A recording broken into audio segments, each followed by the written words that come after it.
vamos a hablar un poquito de lo que podamos alcanzar y nos habíamos quedado por aquí, por aquí.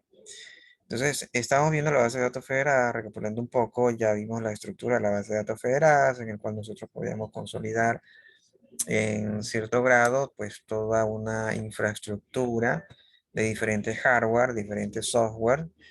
No necesariamente tiene que ser el mismo hardware, sino que podremos recompilar información de diferente tecnología, diferentes hardware, diferentes marcas de base de datos. Nosotros podemos a todos empezar a ponerlos en un solo paquete. Ese es el fuerte de la base de datos federada. No podemos hacerlo con base de datos distribuida.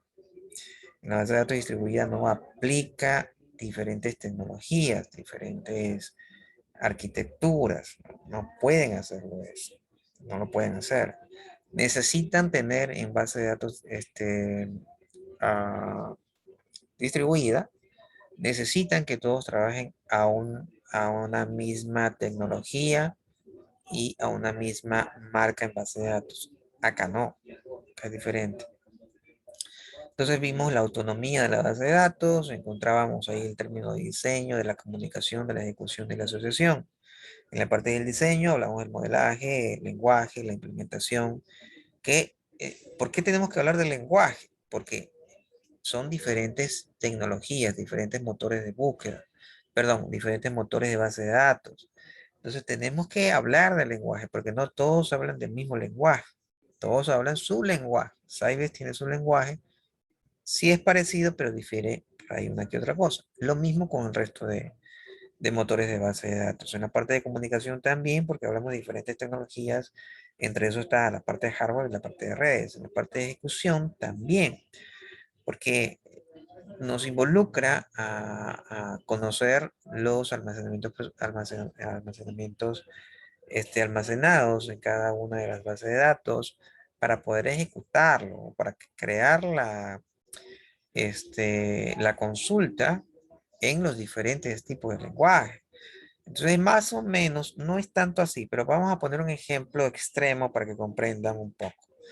Entonces, ¿cómo hacen ustedes para que los empleados que están a su cargo ejecuten lo que ustedes quieren, sabiendo que los empleados no tienen su misma lengua? ¿Cómo lo harían? Lenin, ¿qué haría?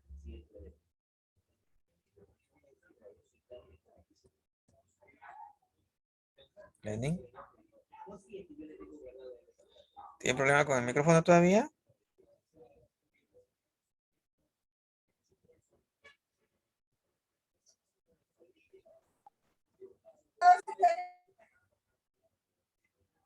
Lenin, ¿se nos fue Lenin? Joyce, ¿quiere hablar?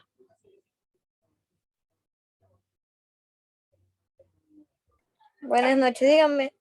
A ver, ¿qué haría usted para que la gente, todavía tiene problema, Lenin, para que la gente comprenda lo que usted está diciendo sabiendo que ellos no tienen su misma lengua?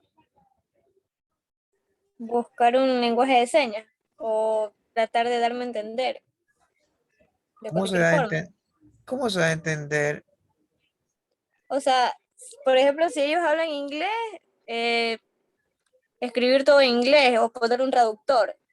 ¿Usted sabe escribir en inglés? Pero tendría que hacerlo si es que quiero llegar a darme a entender a ellos. Ah, usted me Buscar está la planteando forma. una solución para poderse comunicar. Perfecto, Exacto. perfecto. O lenguaje de señas, muy, muy bueno el lenguaje de señas. Con eso ya. ¿Y usted cree que el lenguaje, por cierto, que es algo interesante, y creo que no vamos a avanzar mucho, pero fortalecemos la clase anterior? ¿Usted cree que el lenguaje de señas lo van a entender personas extranjeras o solo el lenguaje de señas es para los ecuatorianos? Eso no es como quien dice solo para ecuatorianos, porque en diferentes países lo enseñan Pero para llegar a niños son las mismas pequeños. señas que el No, gringo. son diferentes tipos de lenguaje, obviamente. O sea, hay lenguaje de señas ecuatoriano, lenguaje de señas americano. Es por lo que no tenemos el mismo tipo de lenguaje. Por ejemplo, aquí decimos una palabra en donde en otro lugar no se usa, se malinterpreta. Ya, interesante lo que opina. Yo también me puse a analizar esa parte y por eso les comparto lo que yo averigüé. El lenguaje de señas es universal. No hay, no hay cosa mm, interesante para mí. Yo pensaba que el lenguaje de Ingeniero, señas era para uno, pero, o sea, para el ecuatoriano, para el latino y otro para el gringo, no. O sea, el lenguaje de señas es universal. ingeniero, Dígame. hace años me tocó a mí una oportunidad de trabajar donde venden frutas Ajá, y me tocó tratar con personas que no saben el español ya, y yo tampoco sé su idioma. Son gente de Estados Unidos, esos gringos altos que vienen acá a Ecuador. Yo estuve en Cuenca y me tocó atender, vender fruta y por medio de señas, ellos señalaban la fruta que querían y yo le pesaba. Y sí, les pude lograr entender, aunque no al 100%, pero sí había comunicación. perfecto, perfecto. Y yo como les dije, mi duda era, bueno, si tú haces lenguaje de señas y has practicado lenguaje de señas aquí, y eso es válido para los Estados Unidos, eso es válido para el europeo, sí es válido. Les confirmo que es válido. Eh, Es como el inglés, pero súper poderoso, porque el inglés es para ciertos países. Este es para todos, sea chino, sea gringo, sea por todos lados, le van a entender si es que el otro también sabe el lenguaje de señas. También hay modismos y toda la cosa, pero el lenguaje de señas es universal. Tenemos el problema de que las bases de datos difieren un poco en su lenguaje, en el SQL. Recordemos eso, que no todos son igualitos. El universal, el alma mater, el lenguaje universal es el ANSI, pero todos no tienen ANSI, no lo respetan en su totalidad. Cada uno le pone su sazón, tienen la misma base, pero cada uno le pone su sazón ligera. Entonces, ¿cómo podemos hacer una consulta para todos? O sea, yo le pregunto, a ver, ¿cómo estás? Sí, pero este es gringo, ¿cómo le digo cómo estás? Ah, entonces tú tienes que coger el cómo estás y como dijo la primera compañera, hay que tener un traductor para que identifique quién es el otro. Entonces, es Oracle. Allá, mira, para Oracle no le puedes preguntar así. Para Oracle tienes que ponerle esta sazón. Ahí empiezo a comunicarme. Entonces, con eso yo logro poder hacer una ejecución, puede ser una consulta, un procedimiento almacenado, que tenga cada una de estas personas o cada una de estas bases. Por eso que en la autonomía de la base de datos, o sea, para que sea autónomo y que pueda trabajar bonito, entonces tenemos que ver el diseño. Primero, ¿con quién me enfrento? ¿Cómo está la estructura?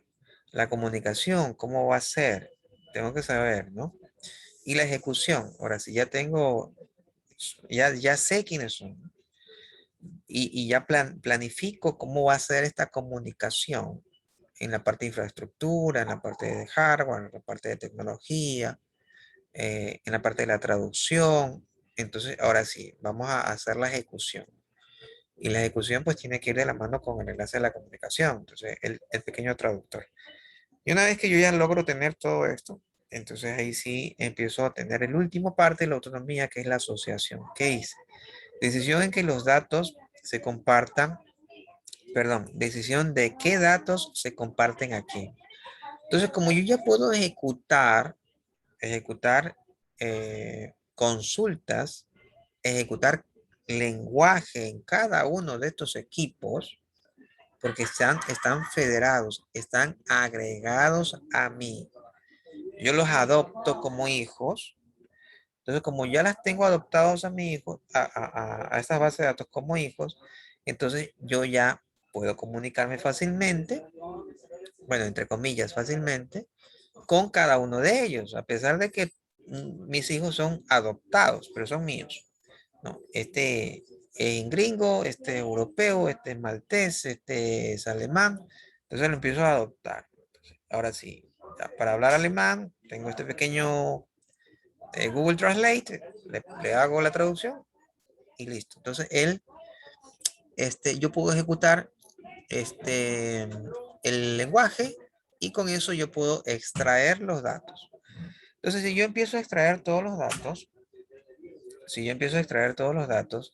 entonces yo ya puedo decidir,